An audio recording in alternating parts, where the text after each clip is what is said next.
Et Reddit est une boîte qui pourrait potentiellement me faire battre le Nasdaq, j'espère, d'ici novembre, parce que la dynamique est assez bonne. J'ai plutôt de bons espoirs sur la boîte, donc voilà, c'est un peu le pari que je joue. Reddit.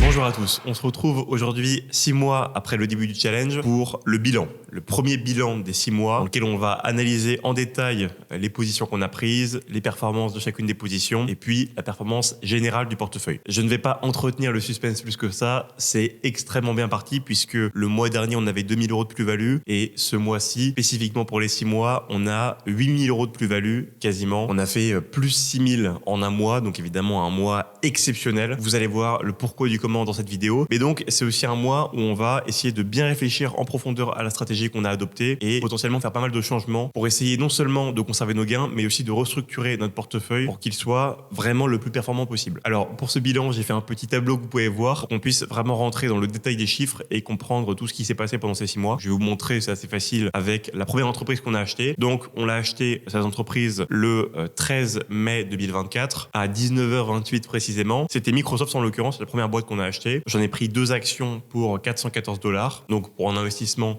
total de 829 $. Et le cours actuel de l'action Microsoft est à 422 $, ce qui veut dire que entre les 414 du 13 mai et le cours actuel, on a gagné seulement 1,86%. Alors, dans l'absolu, on peut se dire, oui, c'est cool, on a gagné 1% et quelques, mais le problème, c'est qu'on essaye de battre le Nasdaq, l'indice le plus performant qui soit. Et en l'occurrence, et c'est à ça que va servir le tableau, si on compare la performance du Nasdaq sur la même période, donc entre le 13 mai 2024 et aujourd'hui, on est le 9 novembre 2024, au moment où je fais la vidéo, eh bien, le Nasdaq a pris 16% de gains sur les 6 mois. L'ETF que j'ai utilisé comme référence était à 443 $ le 13 mai. Il est aujourd'hui à 514 $. Donc voilà, 16% de performance. Ce qui veut dire que notre action Microsoft a fait une contre-performance par rapport à notre indice de quasiment 15%. Alors, elle est tout à fait explicable. Je pense que le timing d'achat que j'ai eu sur Microsoft n'était pas excellent. L'entreprise se payait peut-être un petit peu cher. Et puis, comme elle a investi beaucoup dans l'IA, qu'elle a eu du mal à réaugmenter ses marges encore plus, voilà, les résultats ont été bons sans être extraordinaires. Et donc, l'action n'a pas fait grand-chose. Son multiple s'est un petit peu compressé. Malheureusement, ça n'aura pas performé. Alors, ça ne reste pas moi une très belle action, extrêmement bien structurée, tout à fait sûre, tout à fait bon père de famille. Mais je pense que c'était à l'époque un investissement un peu peureux, objectivement. Un investissement un peu, voilà, j'étais hésitant, j'avais un peu peur. Donc, j'ai acheté ça. C'est une belle boîte, mais c'est clairement pas le meilleur investissement qu'on ait fait. C'est peut-être l'un des pires en réalité, même si, bon, il n'y a rien de catastrophique non plus. Et je pense que je vais supprimer cette position parce que j'ai du mal à la voir faire x2 ou x3 dans les 2 ou 3 prochaines années. Donc voilà, moi j'ai envie d'avoir un portefeuille ultra agressif qui écrase le Nasdaq et je sais pas si aujourd'hui ça s'inscrit vraiment là-dedans. Donc on va vendre ces 800 $ et quelques qu'on a Microsoft. Ce qui sauve par contre la position, c'est qu'on a acheté très peu. On n'a jamais renforcé la position. Donc en fait, 800 $, oui, ça a contre-performé, mais c'était même pas 5% du portefeuille. Donc ça n'a pas eu un impact sur le portefeuille très important. Autre position plus grosse qui n'a pas très bien performé, c'est Alphabet. Alphabet, on l'a acheté à la même date, le 13 mai 2024. Et par rapport au prix auquel on l'a acheté, elle a fait 5,76% de performance, qui est encore une fois plus de 10% en dessous de la performance du Nasdaq. Google, c'est tout de même une situation qui est assez différente de Microsoft, dans le sens où les résultats in fine ont été très bons. Il y a eu surtout des craintes au niveau de l'IA et de la concurrence qu'elle pourrait faire. Au niveau, on en a parlé, des potentiels procès qu'il pouvait y avoir sur Google. Donc l'action a été un petit peu attaquée par ça. C'est surtout ça, je pense, qui explique les 10% de contre-performance. Je reste assez confiant pour la boîte et aujourd'hui, elle a un niveau de valorisation qui est, je pense, extrêmement intéressant. Donc pour le coup, on va rester sur l'entreprise. Elle a remonté un peu ces derniers mois. Je pense qu'elle va continuer à remonter. C'est une boîte qui va plutôt difficilement, il faut le dire, faire x2 ou x3, mais je pense qu'elle a le potentiel de faire un peu mieux que le Nasdaq, avec un risque qui me paraît très contrôlé. Mais avec ce niveau de valorisation-là, pour les prochains mois, c'est une entreprise que j'ai envie de garder en portefeuille. Donc, on va espérer qu'elle repasse au-dessus de son indice, même si, pour l'instant, elle est assez nettement en retard. Et on arrive, enfin, j'ai envie de dire, à la première star du portefeuille, Nvidia, une entreprise sur laquelle on a investi non-stop, quasiment chaque mois, depuis le début du challenge. Donc là, à ce moment-là, on a investi 1800 $ à un prix tout de même de 90 $ l'action. On n'avait pas acheté si bas que ça, hein, c'était 90 $ l'action. À l'époque, tout le monde disait que c'était une bulle. Hein. Aujourd'hui, étonnamment, à presque 150, plus personne ne parle de bulle. Ça, c'est assez marrant. Et on a acheté Nvidia même pas très tôt. J'en avais parlé un peu avant sur la chaîne, mais sur le portefeuille, on l'a acheté simplement à 90. Donc il y a à peine 6 mois, ça avait déjà beaucoup monté. Et ben ça a continué à monter puisque ça a pris 63% de performance sur 6 mois. Donc ça écrase le Nasdaq. Ça fait 4 fois la performance du Nasdaq sur la période. Investissement, vous le savez, exceptionnel. J'adore la boîte. Maintenant, je commence à avoir un attachement sentimental, ce qui est un peu dangereux pour ce genre d'entreprise. Est-ce qu'on n'en vendrait pas un peu? Je pense qu'on va attendre, mais j'avoue que si on commence à atteindre les 160, 170, 180, il faudra peut-être alléger un peu notre position qui, vous allez voir, on a renforcé très régulièrement. C'est notre plus grosse position aujourd'hui, quasiment 10 000 euros. On va peut-être l'alléger un peu dans le futur, mais pour l'instant, on reste. Le risque court terme est très faible. Les carnets de commandes sont remplis à ras-bord. La situation concurrentielle est extraordinaire, donc on va rester. Mais il faut rester prudent et ne pas s'attacher trop à ces valeurs. Essayer de rester le plus rationnel possible. Ensuite, on a Amazon. Amazon qui était plutôt une mauvaise valeur du portefeuille jusqu'à assez récemment, mais qui là s'est bien repris. On est à presque 12% de performance contre 16% sur le Nasdaq. Bon, c'est pas extraordinaire, mais Amazon avait un beau retard et là, ils ont réussi quand même à remonter pas mal la pente. C'est une boîte qui, dans son fonctionnement, a beaucoup d'ambition, dans laquelle je crois vraiment sur le très long terme, qui m'apparaît comme étant très bien gérée. Donc, je suis assez content de l'avoir en portefeuille, d'autant plus que si vous regardez les autres positions d'Amazon, par exemple la position du 31 mai qu'on a pris juste après, là, on a réussi à acheter à un meilleur prix. Donc, on a fait sur ce coup-là 19% de performance, là où le Nasdaq n'avait fait que 14% sur la période. Donc, l'un dans l'autre, en réalité, Amazon est à peu près even,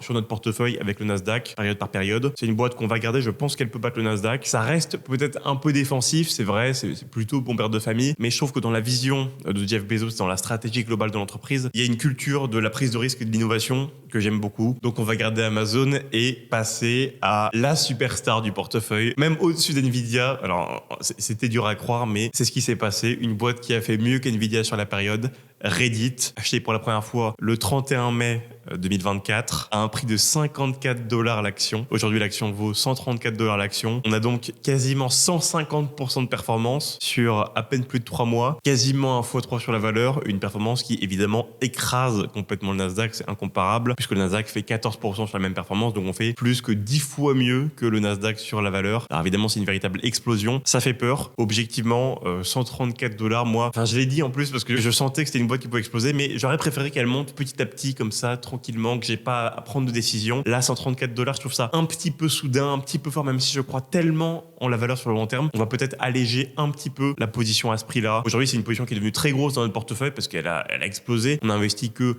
3 000 euros en tout, donc c'était pas non plus une position à l'origine qui était notre plus grosse position. Aujourd'hui, ça devient notre deuxième plus grosse position parce qu'elle a absolument explosé. Donc on va légèrement allégé, même si sur le long terme, sur horizon 5 ans, je crois vachement en la valeur. Là, c'est peut-être un petit peu haut. Voilà, j'aurais préféré un prix de 100, $110. Voilà, c'est plus raisonnable. 134, ça me frustre un peu, ça me tend un petit peu. Surtout que c'est une boîte qui est très volatile, qui est un réseau social avec beaucoup d'investisseurs dessus. Donc je vais en vendre un petit peu. J'espère de tout mon cœur pouvoir en racheter autour d'un prix de $100. Ça serait l'idéal. Bon, faut pas rêver, mais ça serait formidable. Je sais que c'est une vente qu'on peut apparenter un peu à du trading et du timing de marché. Ce que j'aime pas faire, ce que je recommande de n'absolument pas faire. Mais là, sur ce cas précis de valeur ultra spéculative, ça me rassure de vendre un petit 1 000 euros. Donc on va vendre autour de $1 000 pour investir ailleurs, vous allez voir. Et ensuite, on arrive sur les boîtes qu'on a achetées le 2 juillet 2024. Une période, donc juste avant la crise qu'on a connue pendant l'été. Un timing d'achat qui n'était pas très bon, mais ça, malheureusement, on n'y peut rien. Ça, c'est le problème. Personne ne peut vraiment savoir quand est-ce qu'il va y avoir une correction. On est obligé d'acheter, il faut acheter. Donc voilà, j'ai acheté du Alphabet à ce moment-là à $183. Donc toujours au-dessus du cours actuel, on a 2% de perte. On fait 7% de moins que le Nasdaq. Mais, chose amusante, on a également acheté à ce moment-là du Nvidia à $120 l'action, juste avant le crack, juste avant que la boîte passe sous les $100. Mais Nvidia, tel le phénix, s'est relevé dans la gloire. Et on a aujourd'hui, alors qu'on avait acheté tout de même très haut, 20% de performance sur la valeur en à peine 3 mois, une performance qui est 4 fois supérieure à celle de l'indice sur la même période, donc voilà, une valeur absolument intouchable sur Nvidia, bon, j'en ai déjà parlé, donc je vais m'arrêter là. On a un peu de Amazon qu'on avait acheté aussi, voilà, qui fait à peu près comme le Nasdaq, comme à chaque fois, rien à dire de particulier à ce niveau-là. En août, on a racheté du Nvidia, une fois n'est pas coutume, à $105, assez bon prix d'achat. Là c'est, à ce moment-là, il faut rendre à César ce qui est à César. Je vous avais dit, si j'avais pu acheter 10 000 euros d'Nvidia, j'aurais acheté 10 000 euros d'Nvidia. Le problème, c'est que j'avais pas de liquidité à ce moment-là, mais effectivement, c'était un super timing. On a fait, encore une fois, sur une période de 3 mois, 40% de performance, 3 fois la performance de l'indice. Bon, voilà, un plaisir, toujours Nvidia. Et on arrive aux 2 dernières valeurs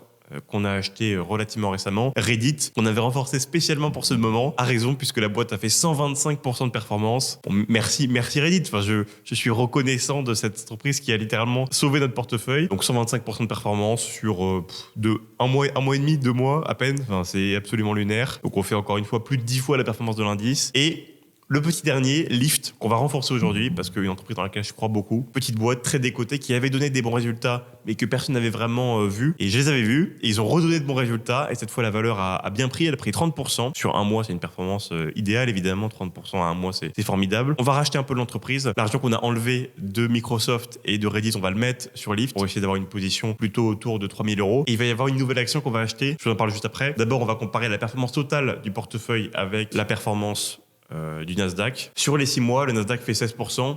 Mais vous savez, comme on a mis de l'argent un peu à des moments très différents, donc progressivement, c'est pas vraiment juste, entre guillemets, de nous comparer avec ces 16% de performance parce que si on avait mis tout l'argent d'un coup directement sur le portefeuille, voilà, oui, ça aurait été juste. Mais là, donc on a acheté par exemple il y a 1 mois, il y a 2 mois, il y a 3 mois. En fait, il faut prendre la performance lissée du Nasdaq sur la même période avec les mêmes montants, ce que je peux faire grâce à ce tableau. Et donc, la performance lissée du Nasdaq avec les mêmes investissements que moi, c'est 10% de performance, plutôt 11%. Et la performance du portefeuille, c'est plutôt 37% de performance. Donc évidemment, on est largement au-dessus. Alors, faut pas être non plus trop arrogant. On va en reparler juste après. Quasiment toute la plus-value vient de Reddit et d'Nvidia qui ont très bien performé. Ça aurait pu être différent. Et aujourd'hui, le marché m'apparaît comme tout de même étant un peu haut, peut-être un peu bullish sur certaines boîtes. On va essayer au contraire de sécuriser notre portefeuille. J'en parle juste après dans la vidéo. L'investissement en plus qu'on va faire ce mois-ci, c'est une boîte qui s'appelle Celestica. Alors l'idée ne vient pas de moi, mais mon raisonnement pour l'investissement est fondamentalement assez simple. Donc c'est une boîte dans le secteur des data centers comme AWS, Azure, Google Cloud, tout ça, enfin le cloud globalement. Un secteur en extrême croissance, hyper intéressant, probablement le meilleur secteur que connaisse la bourse. Et c'est une boîte qui se paye 15 fois le forward. Voilà, c'est tout. C'est aussi simple que ça. Donc en gros, c'est une boîte qui a une valorisation qui est trop faible. Ça a un peu monté le dernier mois, mais ça reste une valorisation qui est trop faible par rapport à le secteur de l'entreprise, par rapport à la croissance qu'ils font sur le secteur du cloud,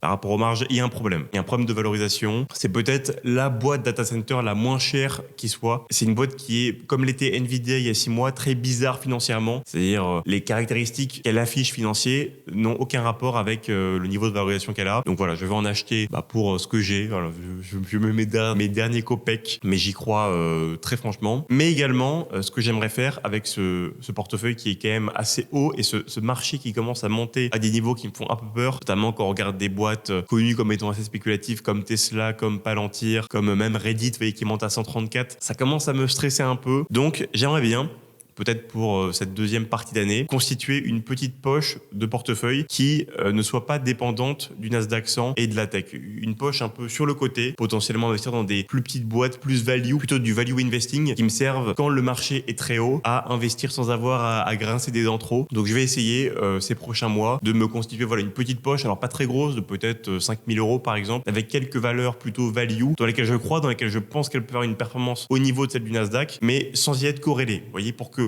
si jamais petite crise du Nasdaq, petite correction ou grosse correction, je puisse prendre cet argent-là et l'investir à des endroits, à un timing qui soit particulièrement intéressant. Voilà, je vais essayer de faire ça tout en gardant une performance qui sera intéressante avec du value investing. Je l'espère qu'il sera bon. Alors, je suis très mauvais en investissement value. J'ai jamais réussi vraiment à faire ça. Mais écoutez, je vais me donner à fond. Il y a l'interview de William Higgins qui va peut-être m'y aider. Je vais vraiment essayer de poncer au maximum la stratégie du fonds Indépendance AM. Puis, je vais essayer de revenir vers vous, potentiellement dans un des prochains épisodes, avec une liste de boîtes value dans laquelle on pourra investir pour un petit peu se protéger d'une potentielle correction du Nasdaq. On se retrouve le mois prochain, puis pour toutes les prochaines vidéos. À une prochaine fois. Bye bye.